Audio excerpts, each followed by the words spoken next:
Jewish Channel's Week in Review. Clinton, Panetta, and Gutman, the big names talking about the U.S. and Israel, what Claire Danes has to say about Tel Aviv, wedding expos clowning around Indian Jews, and more of the Jewish news that's changing your world right now in this episode of the Week in Review. Hello, and welcome to the Jewish Channel's Week in Review. I'm Stephen I. Weiss.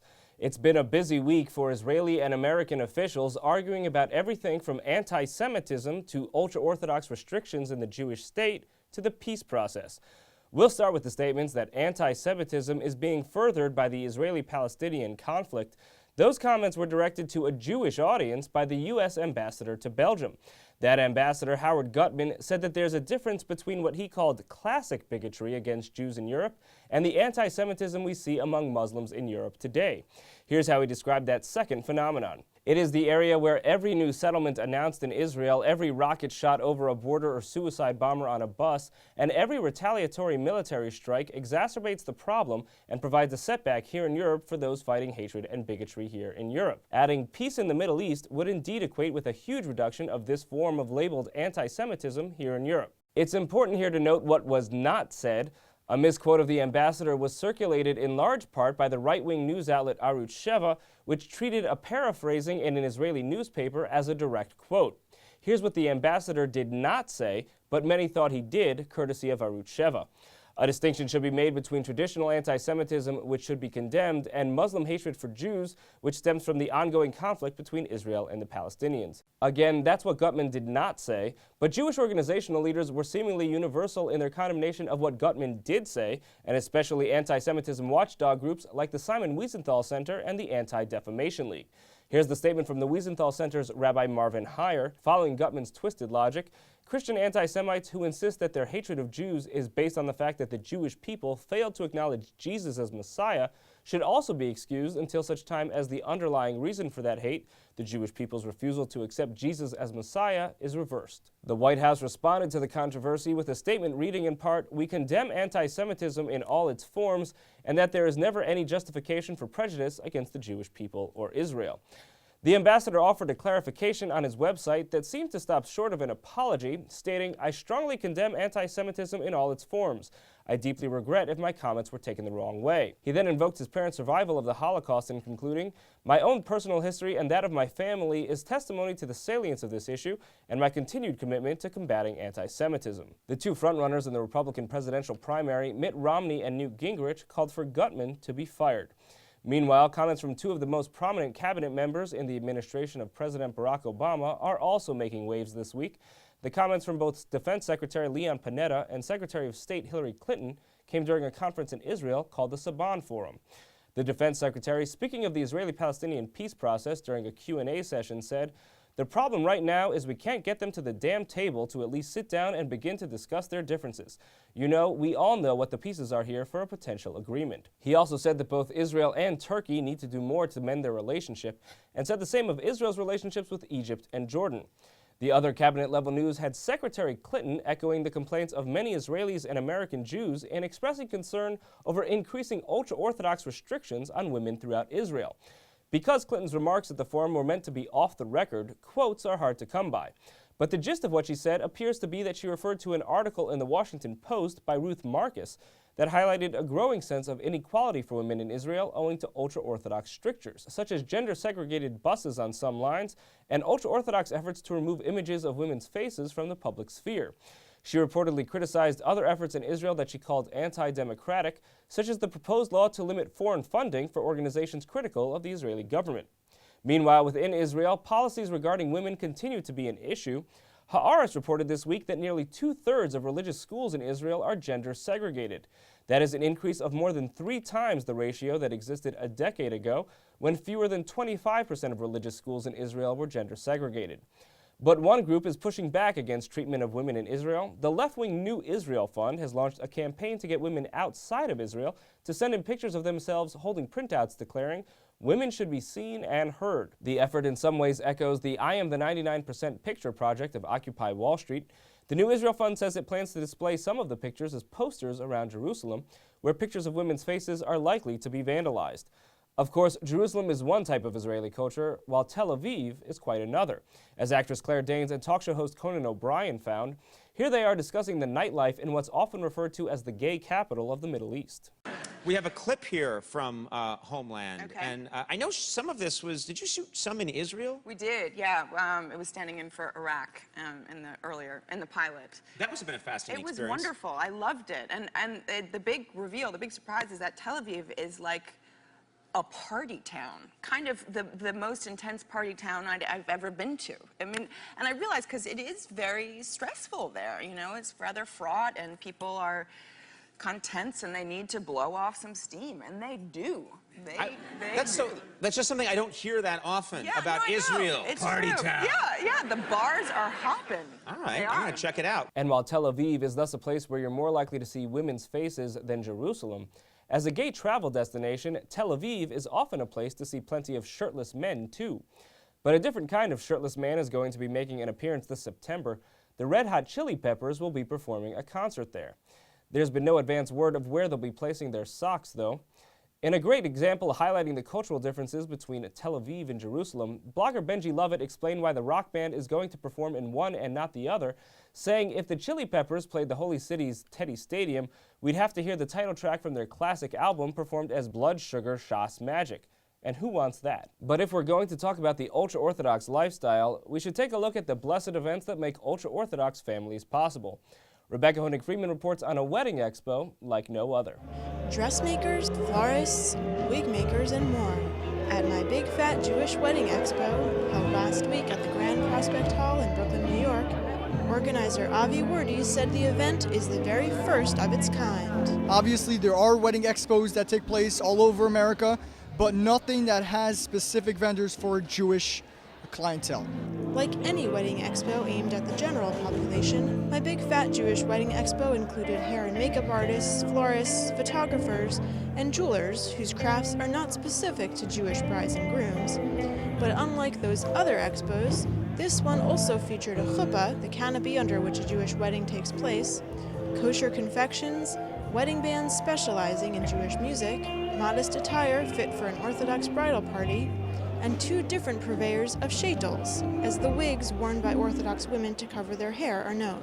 It's like the same way they're buying furniture or they're getting anything else, they need to get a wig. Of course, they also need a dress. And designer Elisa Schmalberg got to show off her exclusively modest line of wedding dresses in her very first runway show, the Expo's main event. For more from my Big Fat Jewish Wedding Expo, watch the full broadcast version of the Week in Review. Thank you, Rebecca. While it takes a lot of makeup to get a bride to the altar, it takes quite a lot more makeup to get a clown out in front of a circus, as Meredith Gansman found out. Now in its 34th year, the Big Apple Circus is bringing dreams to life. And in her final season, Grandma the Clown, played by Jewish performer Barry Lubin, is exiting the big top after 25 years of making his dreams come true. I visited Lubin backstage at the circus, and the man behind the makeup told me how Grandma, or should I say Bubby, the clown, was born. And I grew up in Atlantic City, New Jersey, and in the winter, lots of senior citizens would walk the boardwalk. And I would just observe them and feed pigeons, just like they would do. And then I remember going on vacation in Miami Beach and seeing little old ladies dressed in very warm clothing in 87-degree weather, and I thought wasn't that interesting, and that was kind of the prototype for the look of my character. Grandma the Clown and Lubin are a part of a long tradition of Jews in the circus. Dating back to the 19th century in Europe, circuses provided Jewish performers and businessmen new opportunities in show business. Today, Ringling Brothers and Barnum & Bailey Circus is owned by the Jewish Feld family, and the co-founder, ringmaster, and artistic director of the Big Apple Circus, Paul Binder, is also Jewish. But for Lubin, the appeal of the circus transcends ethnic boundaries, and Grandma the Clown resonates with all kinds of audiences. What I am really pleased about is that Grandma has become an international clown. By that I mean I've worked in Taiwan and it works. I've worked in New Jersey and it works. I think there's something about the grandmother figure in one's life. This is somebody who gets to, basically spoil the kids and then send them home. I'm not your typical grandmother. I'm kind of feisty. live out lots of fantasies about, I wanted to be a rock star really when I was growing up. To see more clowning around at the Big Apple Circus, tune into the full broadcast version of the Week in Review. Thank you, Meredith. We've spoken a lot about Jews in Israel and Jews in the U.S. in this newscast. We're very obviously missing a report on the Jews of India, and here's Christian Needon's offering on precisely that. Is this Indian man a living descendant of the 10 lost tribes of Israel? That was the case made during a public conversation at the 92nd Street Y last week between Yochanan Faltual, a member of the B'nai Menashe Jewish community of Northeast India, and Michael Freund, the founder of Shavei Israel, which reaches out to far-flung Jewish diaspora communities like the B'nai Menashe. But Freund told the crowd of his early doubts about the B'nai Menashe's claim of being descended from the lost tribes. Initially, I didn't believe that they were from a lost tribe. I thought that they were what we would refer to as Gerei Tzedek, or righteous converts, people who want to sincerely tie their fate with the people of Israel. And I figured if someone is crazy enough that they want to join us, why shouldn't we open the door and enable them to do so? But once I traveled to India, once I learned more about their history, their traditions, their customs, I became convinced of the historicity of their claim. The B'nai Menashe say their ancestors were part of the tribe of Manasseh of the northern kingdom of Israel, which was dispersed by invading Assyrians. They claim to have wandered east and settled in China for several centuries before being forced by imperial persecution to flee south and then west into what is today northeastern India. To hear more about the lost Jews of India, please tune into the full broadcast edition of the Week in Review. Thank you, Christian. Finally, a few brief items. We opened the newscast talking about how Israeli-American diplomacy had some interesting moments this week. Here's one of strong cooperation on Iran. The U.S. Deputy Secretary of State met with Israel's Deputy Foreign Minister in Washington, D.C., and they issued a joint statement declaring, while today's strategic dialogue covered many subjects, it is clear that Iran is the greatest challenge we face today in the Middle East. The statement also expressed the attitude of solidarity among the two nations, but that attitude is one that will likely have to rely on significantly fewer funds. The recently failed talks of the so-called Super Committee in attempting to reach a deal on deficit reduction will mean that Israel could lose $250 million a year in U.S. funding, according to a report in The Forward. That's nearly 10% of the roughly $3 billion that Israel is scheduled to receive in 2013. But while one struggling government might be giving less, another government making economic headlines is planning to give more to Jews.